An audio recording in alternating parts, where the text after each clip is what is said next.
নারায়ণগঞ্জের রূপগঞ্জের রংধনু ফিলিং স্টেশনে গ্যাস নেওয়ার সময় একটি প্রাইভেট কারে অগ্নিকাণ্ডের ঘটনা ঘটেছে। এ সময় প্রাইভেট কারে থাকা ৪ বছরের শিশু জিহান আগুনে পুড়ে ঘটনাস্থলে মৃত্যুবরণ করেন। শুক্রবার বিকালে উপজেলার ঢাকা-সিলেট মহাসড়কের কর্ণগোপ এলাকায় রংধনু সিএনজি ফিলিং স্টেশনে এই ঘটনা ঘটে। নিহত ৪ বছরের জিহান রূপগঞ্জের রূপসী এলাকার শরীফের ছেলে। নিহতের স্বজনরা জানান, বিকেলে নিজ বাড়ির রূপসী থেকে শিশু জিহান তার মা ও মামার সাথে প্রাইভেট কার যোগে খালার বাড়ির নসরিন দিতে চাচ্ছিল। পথে কর্ণগোপ এলাকায় রংধনু ফিলিং স্টেশনে তাদের প্রাইভেট কারে গ্যাস নিতে গতিরোধ করে।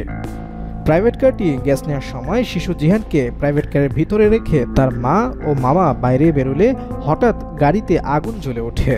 কিছু বুঝে ওঠার আগেই পুরো গাড়িতে আগুন ছড়িয়ে পড়ে। আগুনে গাড়ির ভিতরে থাকা শিশু জিহান পুড়ে ঘটনাস্থলেই মারা যায়।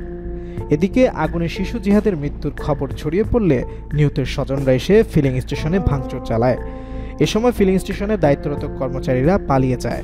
খবর পেয়ে পুলিশ ঘটনাস্থলে গিয়ে পরিস্থিতি শান্ত করে। নিহত শিশুর স্বজনদের অভিযোগ, গ্যাস পাইপ লিকেজের বিষয়টি কর্মচারীদের জানানোর পরও তারা অবহেলা করে, ফলে গাড়িতে আগুন ধরে যায়। শিশু জিহানের মৃত্যুর ঘটনায় দোষীদের শাস্তির দাবি জানায় স্বজনরা। ফুলতাফাড়ির পরিদর্শক মিজানুর রহমান জানান, ফিলিং স্টেশনে গ্যাস নেওয়ার সময় প্রাইভেট কারে আগুন লেগে শিশুর মৃত্যু ঘটে। নিহতের মরদেহ উদ্ধার করে নারায়ণগঞ্জ জেনারেল হাসপাতালের মর্গে পাঠানো হয়েছে। এই ঘটনায় তদন্ত করে পরবর্তী আইনিগত ব্যবস্থা নেওয়ার কথা জানান তিনি।